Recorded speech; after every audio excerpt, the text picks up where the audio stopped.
Hello everyone, नमस्कार। मैं आपके अपने यूट्यूब चैनल हैरी क्लासेस में आपका बहुत बहुत स्वागत करता हूं दोस्तों। जैसा कि हम कक्षा 10 का गणित स्टार्ट कर चुके हैं दोस्तों, और उसका अध्याय 1 वास्तविक संख्याएं पार्ट 3 आज हम करेंगे दोस्तों। इससे पहले हमने 2 वीडियो अपलोड कर चुके हैं वास्तविक संख्याओं पर, और उनमें हमने कुछ महत्वपूर्ण संख्याओं के बारे में समझा है। तो दोस्तों, इस वीडियो में भी आज हम कुछ महत्वपूर्ण संख्याओं के बारे में समझेंगे जो इस चैप्टर के लिए बहुत ही महत्वपूर्ण होंगी। तो दोस्तों आइए देखते हैं। तो दोस्तों, पहली संख्या है हमारी सम संख्याएं, इवन नंबर्स। दोस्तों, सम संख्याएं किसे कहते हैं? वैसी संख्याएं जो 2 से पूर्णतः विभाज्य हो, सम संख्याएं कहलाती हैं। या आप बोल सकते हो ऐसी संख्याएं जो 2 से पूरी तरह से विभाजित हो जाएं। ठीक है दोस्तों, उन्हें हम क्या कहते हैं? सम संख्याएं कहते हैं दोस्तों। देखते कुछ एग्जाम्पल की मदद से इनको हम समझते हैं। जैसे मैंने यहाँ पे लिखा है 2, 4, 6, 8 ... अनंत तक, ये हमारी क्या है? सम संख्याएं दोस्तों। क्योंकि इन सभी संख्याओं को हम 2 से पूरी तरह से विभाजित कर सकते हैं। पूरी तरह से विभाजित करने का अर्थ है यहाँ पे दोस्तों कि अगर मैं यहाँ पे किसी भी संख्या को, मान के चलो मैंने 8 को यहाँ पे 2 से डिवाइड किया है, तो इसका शेषफल 0 आना चाहिए, 0 आना चाहिए। तो यहाँ पे जब हम 2 से भाग करेंगे 8 में, तो 2 चौक 8, तो शेषफल हमारा क्या बन जाएगा दोस्तों? यहाँ पे 0। तो इसका अर्थ यही होता है कि जब किसी भी संख्या से किसी संख्या में भाग दिया जाता है और वो शेष वहाँ पे 0 आ जाता है, तो हम बोलते हैं कि वो संख्या पूर्णतः विभाज्य है। दोस्तों नेक्स्ट बढ़ते हैं आगे। मैंने यहाँ पे नोट करके लिखा है कि यदि हमें सम संख्या में nवां पद जानना है दोस्तों, तो हम 2n का इस्तेमाल करेंगे दोस्तों। और 2n का इस्तेमाल किस तरह से करेंगे? यहाँ पे इसका अर्थ है 2n का कि मान के चलो मैं आपसे कहता हूं कि जो पहली सम संख्या है, जो फर्स्ट सम संख्या है वो है 2, सेकंड सम संख्या है 4, थर्ड सम संख्या है 6, फोर्थ सम संख्या है हमारी 8। इसी तरह से हम आगे बढ़ते रहें और मैं आपसे पूछने लग जाऊं कि बताइए 26वीं सम संख्या कौन सी होगी? तो दोस्तों आप इस फॉर्मूले के अंदर आप n की जगह पे 26 रख दीजिए, तो वो हो जाएगी 2 गुणा 26 बराबर 26 दूनी 52। तो दोस्तों वो संख्या कौन सी हो जाएगी? हमारी 52 हो जाएगी दोस्तों। क्लियर? आगे बढ़ते हैं दोस्तों नेक्स्ट संख्या की तरफ, विषम संख्याएं, जिन्हें हम ऑड नंबर्स भी कहते हैं। वैसी संख्याएं जो 2 से पूर्णतः विभाजित न हो, विषम संख्या कहलाती हैं। मतलब जो संख्याएं 2 से पूरी तरह से ना कटती हो, या आप बोलो कि जिन संख्याओं में अगर हम 2 से भाग दें और शेषफल 0 नहीं आए, वो सम संख्या क्या कहलाती है हमारी? वो सभी संख्या हमारी कहलाती हैं विषम संख्याएं। जैसे 1, 3, 5, 7, 9 ... इनफाइनाइट। ठीक, तो ये सभी संख्या हमारी कैसी संख्याएं हैं? विषम संख्या है दोस्तों। कुछ आगे बढ़ते हैं। मैंने यहाँ पे नोट करके लिखा है कि अगर हम विषम संख्या में nवां पद जानना चाहते हैं, तो हम 2n - 1 का प्रयोग यहाँ पे करेंगे। किस तरह से? तो देखो दोस्तों, अगर मैं आपसे बोलूं कि यहाँ पे फर्स्ट जो पहली विषम संख्या है वो कौन सी है? 1। दूसरी विषम संख्या कौन सी है? 3। तीसरी विषम संख्या कौन सी है? 5। चौथी विषम संख्या कौन सी? 7।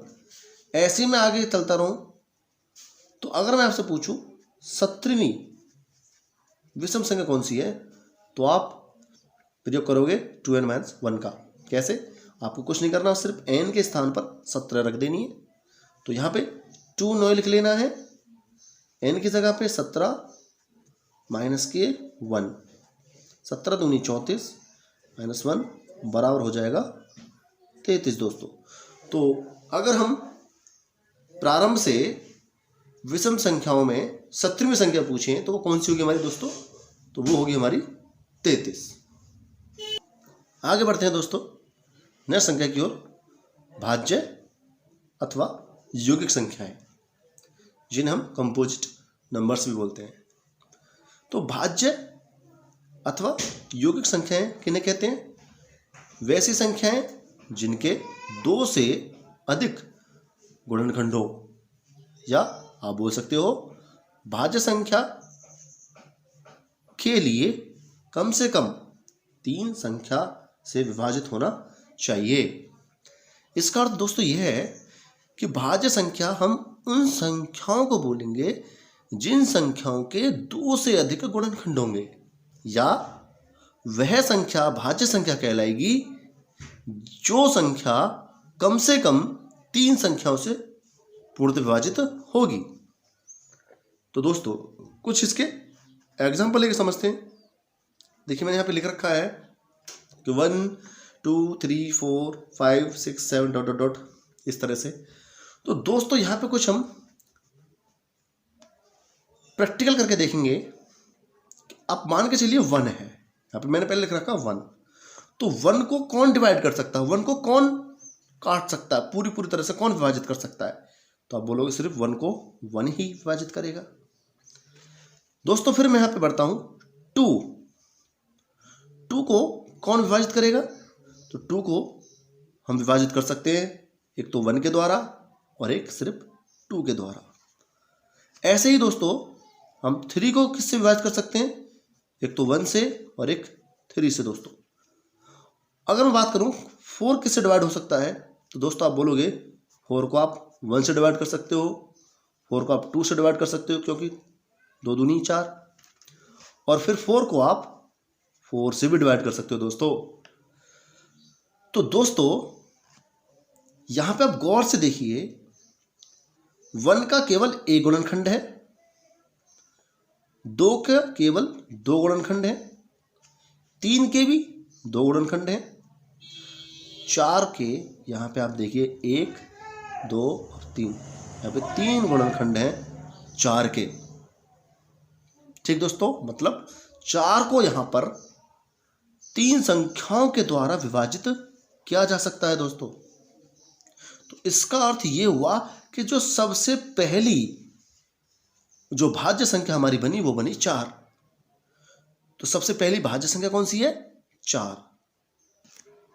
क्लियर दोस्तों, आगे बढ़ते हैं 5। तो 5 भी आप एक तो 1 से डिवाइड करोगे, एक 5 से डिवाइड करोगे, तो इसके भी 2 गुणनखंड हुए, तो ये भी हमारी भाज्य संख्या नहीं है दोस्तों। अगर आगे बढ़ते हैं 6, तो 6 को आप 1 से डिवाइड कर सकते हो, 2 से डिवाइड कर सकते हो, 3 से डिवाइड कर सकते हो और 6 से भी डिवाइड कर सकते हो।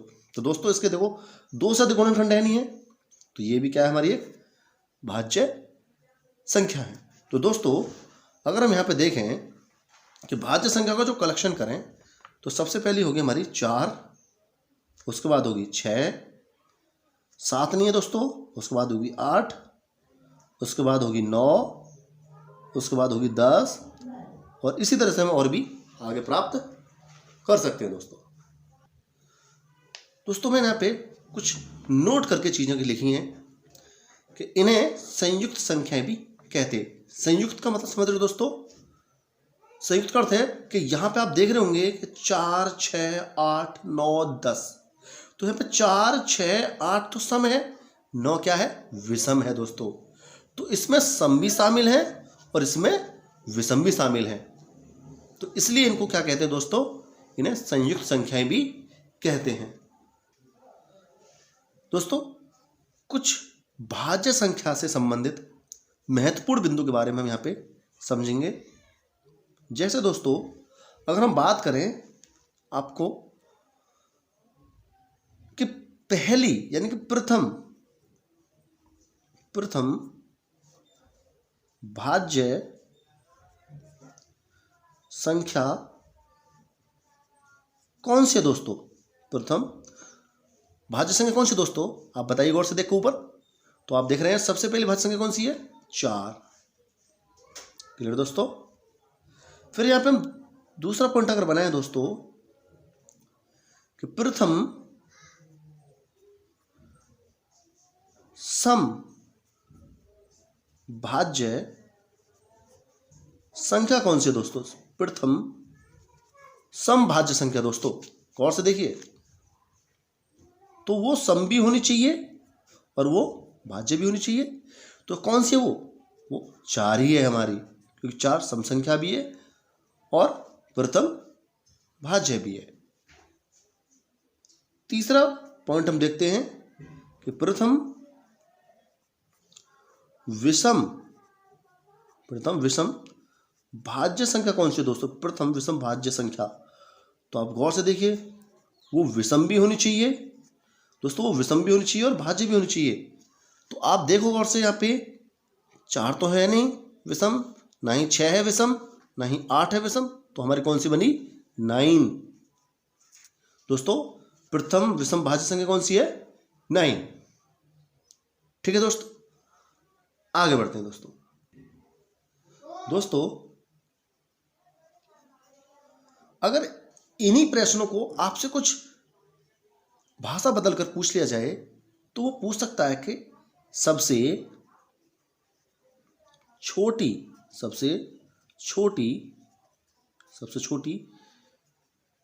सम भाज्य संख्या, सबसे छोटी सम भाज्य संख्या कौन सी है? तो आप बताइए दोस्तों, कौन सी है वो सबसे छोटी कौन सी होगी हमारी? 4 ही होगी दोस्तों। वो पूछ सकता है कुछ और बदलकर, भाषा बदलकर, कि सबसे छोटी विषम भाज्य संख्या कौन सी है? तो विषम भाज्य भी कौन सी है हमारे दोस्तों? 9 ही है वो दोस्तों। तो वो भाषा को बदल बदल कर आपका क्वेश्चन पूछ सकता है। तो आपको सिर्फ इसका कंसेप्ट समझ में आना चाहिए भाज्य संख्या का, कि भाज्य संख्या कहते किसे हैं, कौन सी होती हैं और इन्हें कौन कौन सी संख्या के नाम से जाना जाता है दोस्तों। ठीक है दोस्तों आगे बढ़ते हैं। अब आती है हमारी अभाज्य संख्याएं। अभाज्य संख्याएं या इन्हें हम रूट संख्याएं भी कहते हैं, जिन्हें हम बोलते हैं प्राइम नंबर्स। तो दोस्तों अभाज्य संख्या किसे कहते हैं?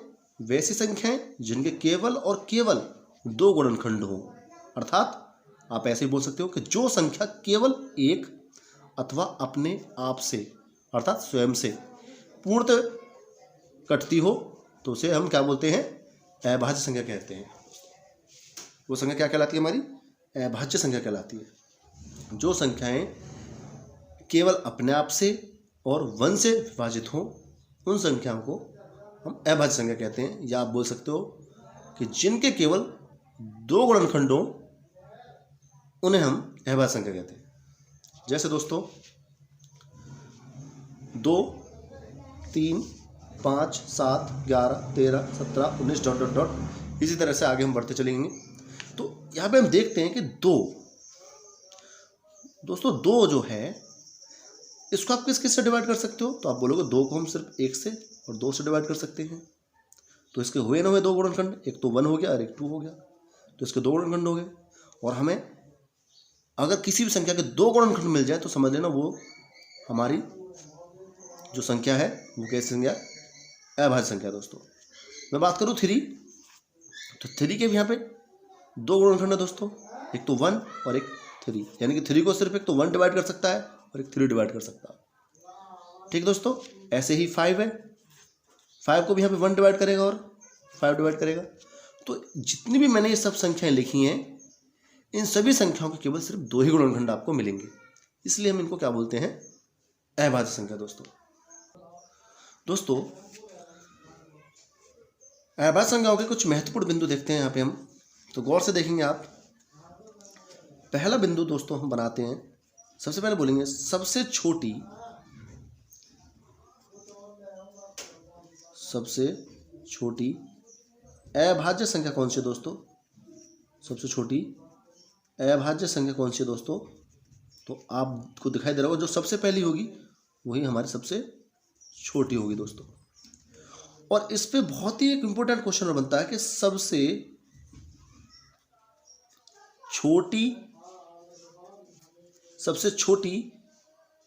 विषम अभाज्य संख्या कौन सी है दोस्तों? सबसे छोटी विषम अभाज्य संख्या तो दोस्तों कौन सी है वो?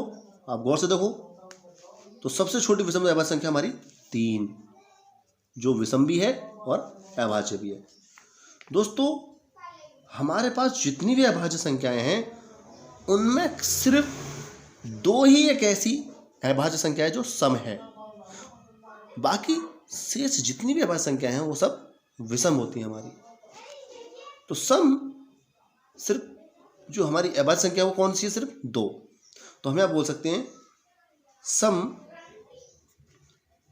अभाज्य संख्या वो कौन सी है हमारी? 2। ठीक है दोस्तों, तो ये इसके कुछ महत्वपूर्ण बिंदु थे दोस्तों। आगे बढ़ते हैं दोस्तों। अब बढ़ते हैं सह अभाज्य संख्याएं, जिन्हें हम कोप्राइम नंबर्स बोलते हैं दोस्तों। तो सह अभाज्य संख्याएं आपको बहुत अच्छी तरह समझनी है दोस्तों, आपके इस चैप्टर में बहुत ही इंपॉर्टेंट साबित होंगे आपकी। तो दोस्तों संख्याओं के ऐसे जोड़े जिनमें एक के अलावा कोई अन्य गुणनफल उभयनिष्ठ न हो, उभयनिष्ठ मतलब कॉमन न हो, सहअभाज्य संख्याएं कहलाती हैं। अर्थात संख्याओं के ऐसे जोड़े जिनका में से या आप बोल सकते हो HCF 1 होता है। यहाँ पे दोस्तों संख्याओं का जोड़ा लेना है, युग्म लेना है संख्याओं का। आपको 2 संख्या लेनी है और वो 2 संख्याएं ऐसी होनी चाहिए कि वो सिर्फ 1 के अलावा किसी और संख्या से डिवाइड ही ना हो। एग्जाम्पल की मदद से समझते हैं। देखिए मैंने यहाँ पे लिखा है 7 और 3। तो दोस्तों ये दोनों सह अभाज्य संख्या हैं। क्यों? क्योंकि 7 और 3 इन दोनों को विभाजित करने वाली आप कोई संख्या सोच सकते हो? कोई इन दोनों को जो विभाजित करे, इन दोनों को जो विभाजित करती हो, तो आप बोलोगे वो सिर्फ एक ही है जो इन दोनों को विभाजित करेगी। इनका उभयनिष्ठ जो गुणनखंड है वो है हमारा 1 के अलावा और कोई नहीं है। ऐसे यहाँ पे 4 और 7 दोस्तों, 4 और 7, तो 4 और 7 आप सोचो 4 और 7 को कौन सी संख्या काट सकती है? 4 और 7 किसके टेबल्स में आते हैं, पहाड़े में आते हैं? तो आप बोलोगे 1। अगर मैं आपसे बोलूं कि 10 और 14, 10 और 14 क्या ये सहअभाज्य संख्या हैं? तो आप बोलोगे नहीं। क्यों? क्योंकि हमें पता है 10 और 14 का जो उभयनिष्ठ गुणनखंड है वो कौन सा है? मतलब 10 और 14 किस संख्या से कट सकती हैं? तो बोलोगे ये तो 1 से भी कट सकती हैं। बिल्कुल सही बात। क्या और भी किसी से कट सकती हैं? तो आप बोलोगे यस, ये 2 से भी तो डिवाइड हो सकती हैं दोस्तों। 2 पंजे 10, 2 सत्ते 14।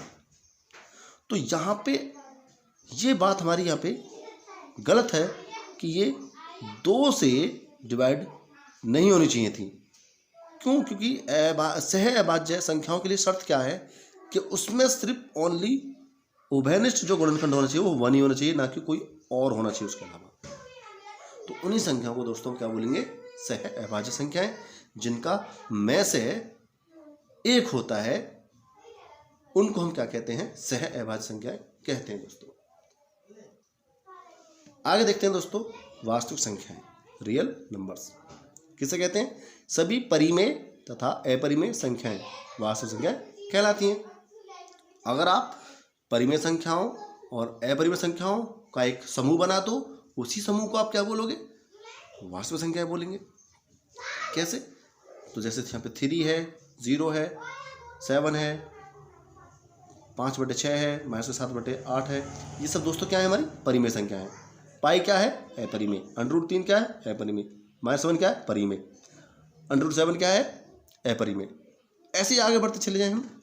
अगर हम परिमेय और अपरिमेय संख्याओं को एक साथ समूह में रख लें तो उन समूह को या उन संख्याओं को हम क्या बोलेंगे दोस्तों? वास्तविक संख्याएं। ठीक है दोस्तों। तो दोस्तों हमने यहाँ पे आज सभी संख्याओं के बारे में समझा है जो इस चैप्टर के लिए बहुत ज़्यादा महत्वपूर्ण थी। आगे हम इस चैप्टर को बारे में और अच्छी तरह समझेंगे। तो तब तक के लिए दोस्तों नमस्कार, धन्यवाद, जय हिंद।